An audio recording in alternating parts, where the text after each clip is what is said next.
रवि अपने दोस्त की शादी में जाने के लिए जल्दी जल्दी तैयार हो रहा था। बाहर बिजली कड़कते हुए तेज बारिश हो रही थी। रवि तैयार होने के बाद थोड़ी देर बारिश के छूटने का इंतजार करता है। ओह, ये बारिश छूटने का नाम ही नहीं ले रहा। अब मैं शादी में कैसे जाऊंगा? रोहन की शादी है, जाना तो पड़ेगा। थोड़ी देर इंतजार करने के बाद भी जब बारिश नहीं रुकी तब रवि उसी बारिश में अपनी गाड़ी निकालता है और अपने दोस्त रोहन की शादी के लिए चल देता है। आंधी और बारिश तेज हो रही थी। रवि अपनी गाड़ी का शीशा बंद कर लेता है। रात का समय था और मौसम भी काफी खराब, इसलिए रवि शादी में जल्दी पहुंचना चाहता था, लेकिन रास्ते में अंधेरा होने के कारण वो अपनी गाड़ी धीरे धीरे चला रहा था। उसके घर से थोड़ी दूर आगे बढ़ने के बाद एक सुनसान रास्ता था। जब वो वहाँ से आगे बढ़ रहा था तभी रोड के किनारे एक औरत तैयार होकर बैठी थी। वो रवि के गाड़ी को रुकने का इशारा करती है। रवि भी गाड़ी रोक देता है। क्या हुआ मैडम, मैं आपकी क्या मदद कर सकता हूँ? मुझे एक पार्टी में जाना था। मैं कब से तैयार होकर अपने पति के आने का इंतजार कर रही हूँ, लेकिन वो अभी तक नहीं आए। क्या आप मुझे आगे तक छोड़ देंगे? रवि सोच में पड़ जाता है। रात का समय है, मैं इस लड़की को जानता भी नहीं हूँ। पता नहीं इसका पति कौन है। बाद में अगर कोई प्रॉब्लम हो गई तो मैं क्या करूँगा? रवि ये सोच ही रहा था, तभी वो लड़की बोलती है, कोई प्रॉब्लम नहीं होगा, आप निश्चिंत रहो। ये बात सुनते ही रवि के होश उड़ जाते हैं। ये तो मन की बातें भी जानने लगी है। इससे पहले कुछ और दिमाग में आए, मैं इसे बैठा लेता हूँ। रवि उस लड़की को गाड़ी में बैठा लेता है। कुछ दूर जाने के बाद वो लड़की रवि से बोली, आप किसकी शादी में जा रहे हैं? आपको कैसे पता? आप इतने तैयार हैं, इसलिए मुझे देखकर लगा। हाँ, वो मेरे दोस्त की शादी है। असल में उसकी दूसरी शादी है। उसकी पहली पत्नी ने किसी वजह से आत्महत्या कर ली थी। इतना सुनते ही पीछे बैठी लड़की का चेहरा एक खौफनाक चुड़ैल के चेहरे में बदल जाता है और अचानक वो पीछे की सीट से आगे की सीट पर आ जाती है और रवि का गला दबाने लगती है। झूठ है, उसने कोई आत्महत्या नहीं की थी, उसे मारा गया था। मेरे बारे में झूठ बोलने की तुम्हारी हिम्मत कैसे हुई? अपने सामने उस चुड़ैल को देखकर रवि डर से कांपने लगता है और उस चुड़ैल के सामने लगातार अपने आप को बचाने की गुहार लगाने लगता है। तुम चुड़ैल हो? हे भगवान, मुझे बचा लो, मुझे छोड़ दो। मुझे नहीं पता वो कैसे मरी, मैं तो जानता भी नहीं वो कैसे मरी। मेरे दोस्त रोहन ने मुझे बताया है, वही मैं भी बता रहा हूँ। इतना सुनते ही वो चुड़ैल उसका गला छोड़ देती है और रवि के शरीर में घुस जाती है। अब रवि का शरीर पूरी तरह उस चुड़ैल के बस में था। अब वो वही करता है जो वो चुड़ैल उससे करवाना चाहती थी। वहाँ शादी शुरू हो गई थी, लेकिन रवि अभी तक नहीं पहुँचा था, इसलिए रोहन बार बार रवि को कॉल कर रहा था। हे भगवान, ना जाने ये रवि कहाँ रह गया। कितनी बार कॉल कर चुका हूँ, लेकिन वो तो फ़ोन ही नहीं उठा रहा। यहाँ शादी संपन्न होने को है और अभी तक उसका कोई अता पता नहीं है। रवि तो चुड़ैल के बस में था, इसलिए वो उसके फ़ोन का कोई जवाब नहीं दे रहा था। कुछ समय बाद जैसे ही रवि होटल पहुँचता है, रोहन उसे देखते ही फ़ौरन उसके पास जाता है और उसे डांटने लगता है। तू बहुत जल्दी आ गया, आज क्यों आया? कल आता।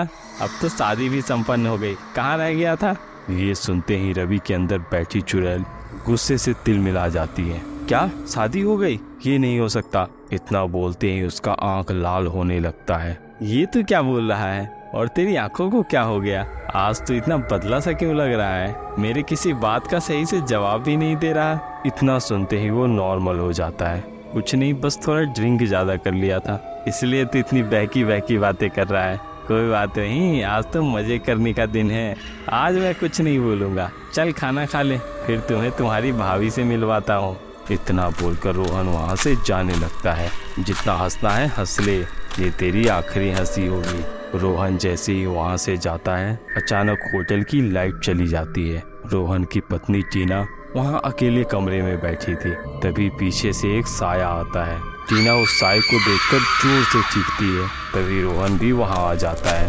रोहन के आते ही कमरे में लाइट भी वापस आ जाती है। रोहन देखता है रवि कमरे में पहले से मौजूद था। ये देखकर रोहन को थोड़ा अजीब लगता है। उसे समझ नहीं आता कि जब उसने अपनी पत्नी से रवि को नहीं मिलवाया, फिर रवि को कैसे पता चला कि उसकी पत्नी कहाँ है और वो अकेला कमरे में कब और कैसे आ गया। ऐसे ढेरों सवाल रोहन के मन में घूमने लगते हैं। लेकिन फिलहाल उसे अपनी घबराई हुई पत्नी को संभालना था।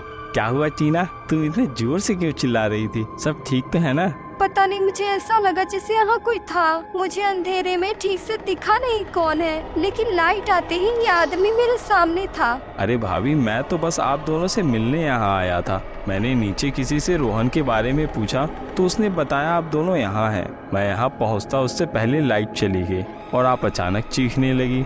मैं कुछ बोल पाता उससे पहले रोहन कमरे में आ जाता है और उसके आते ही लाइट भी आ जाती है। हाँ टीना, ये मेरा दोस्त रवि है, तुम्हें इससे डरने की बिल्कुल भी जरूरत नहीं है। जान पहचान करवाने के बाद तीनों कुछ देर बैठकर आपस में बातें करते हैं। उसके बाद रोहन और टीना घर के लिए निकलने वाले होते हैं। तभी रवि बोलता है, तुम लोग कहो तो मैं घर छोड़ देता हूँ, मेरा और रोहन का घर तो कुछ दूरी पर ही है। अरे नहीं रवि, तुम्हें परेशान होने की जरूरत नहीं है, हमें ले जाने के लिए हमारी गाड़ी तैयार है। इतना बोलकर रोहन और टीना घर जाने के लिए होटल से बाहर निकलते हैं। दोनों घर जाने के लिए गाड़ी में बैठ तो जाते हैं, लेकिन बहुत कोशिश करने के बाद भी गाड़ी स्टार्ट नहीं होती है। इसलिए दोनों थक हार कर रवि की गाड़ी में जाने का फैसला करते हैं। दोनों रवि की गाड़ी में बैठ जाते हैं। रवि गाड़ी चलाना शुरू करता है। दोनों निश्चिंत होकर आपस में बातें करते हुए जा रहे थे। शुरुआत में तो रवि भी बीच बीच में बात कर रहा था, लेकिन कुछ दूर चलने के बाद ना तो रवि कुछ बात कर रहा था और ना ही वो पीछे की तरफ देख रहा था। बीच रास्ते में रोहन ने देखा गाड़ी तो रवि के घर की तरफ जा रहा है। ये देखकर रोहन रवि को गाड़ी रोकने के लिए बोलता है, अरे भाई गाड़ी घुमा, तू गाड़ी उल्टी दिशा में लेकर जा रहा है, ये रास्ता तेरे घर की तरफ जाता है, मुझे अपने घर जाना है, रवि गाड़ी रोक। इतना सुनने के बाद भी रवि कुछ जवाब नहीं देता और गाड़ी चलाता रहता है। कुछ दूर चलने के बाद एक सुनसान रास्ते पर अचानक गाड़ी रुक जाती है, लेकिन गाड़ी रोकने के बाद भी रवि पीछे मुड़कर नहीं देखता। रोहन गुस्से में गाड़ी से उतरकर रवि से बात करने जाता है, लेकिन उसका डरावना चेहरा देखकर वो डर जाता है। उसकी लाल लाल आंखें, ऐसा लग रहा था जैसे वहाँ बस रवि का शरीर है, लेकिन उसके अंदर कोई और है। ये सब देखकर रोहन और टीना काफी डर जाते हैं। रवि जोर जोर से हंसने लगता है, पहचाना मुझे, मैं तुम्हारी पत्नी कामिनी। ये सुनते ही रोहन को मानो सदमा लग गया हो। वो कामिनी का नाम सुनते ही काफी घबरा जाता है। चुड़ैल जो रवि के शरीर में घुसकर उससे ये सब करवा रही थी, वो सबके सामने आ जाती है। तीनों उस चुड़ैल को देखकर डर जाते हैं। भाई जाने अनजाने मैंने अगर कुछ भी गलत किया हो तो मुझे माफ कर देना, वो सब इस चुड़ैल ने मेरे से करवाया है, मैंने जानबूझकर कुछ भी नहीं किया। रोहन डर से कुछ नहीं बोलता है। मैंने तुम्हारे ही दोस्त को मोहरा बनाकर तुम्हें मौत के दरवाजे पर लाकर खड़ा कर दिया। मैंने इस रवि के साथ रोहन को देख लिया था, तभी मुझे पता लग गया कि ये रवि रोहन का दोस्त है। मैं सही समय के तलाश में थी, आखिरकार मुझे वो सही समय आज मिल ही गया। मैं तुम दोनों पति पत्नी को इस दुनिया से मुक्त करने आई हूँ। हम दोनों ने तुम्हारा क्या बिगाड़ा है? क्यों मारना चाहती हो मुझे? कौन हो तुम? ये तू अपने पति से पूछ। तुम्हारी गलती सिर्फ इतनी है कि तुमने इस रोहन से शादी की।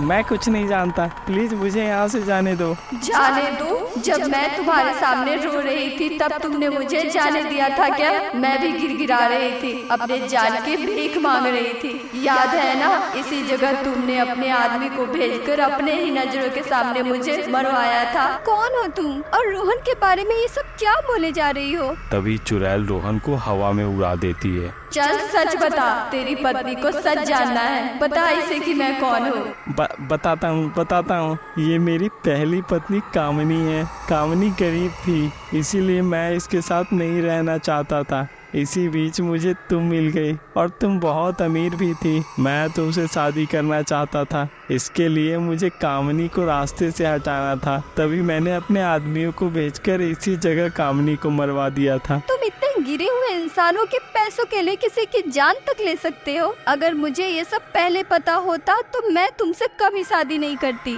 रोहन उस चुड़ैल के पैरों में गिरकर उससे माफी मांगने लगता है। मुझे माफ कर दो, मुझसे बहुत बड़ी गलती हो गई। तुझे माफी नहीं, मौत मिलेगी। इतना बोलकर वो चुड़ैल रोहन को हवा में फेंक देती है। ऊंचाई से गिरने के कारण वहीं रोहन की मौत हो जाती है। ये देखकर टीना और रवि घबराकर वहाँ से भागने लगते हैं। तुम दोनों रुक जाओ, मैं तुम दोनों को कुछ नहीं करूँगी। रोहन ने मुझे मारकर मेरा शरीर इसी जगह छोड़ दिया था। तुम दोनों मेरा शरीर जला दो ताकि मैं मुक्त हो जाऊं। इतना बोलकर चुड़ैल गायब हो जाती है। चुड़ैल के कहे अनुसार वो दोनों उस जगह से कामनी का शरीर निकालकर उसे जला देते हैं। उसके बाद कामनी की आत्मा हमेशा के लिए मुक्त हो जाती है।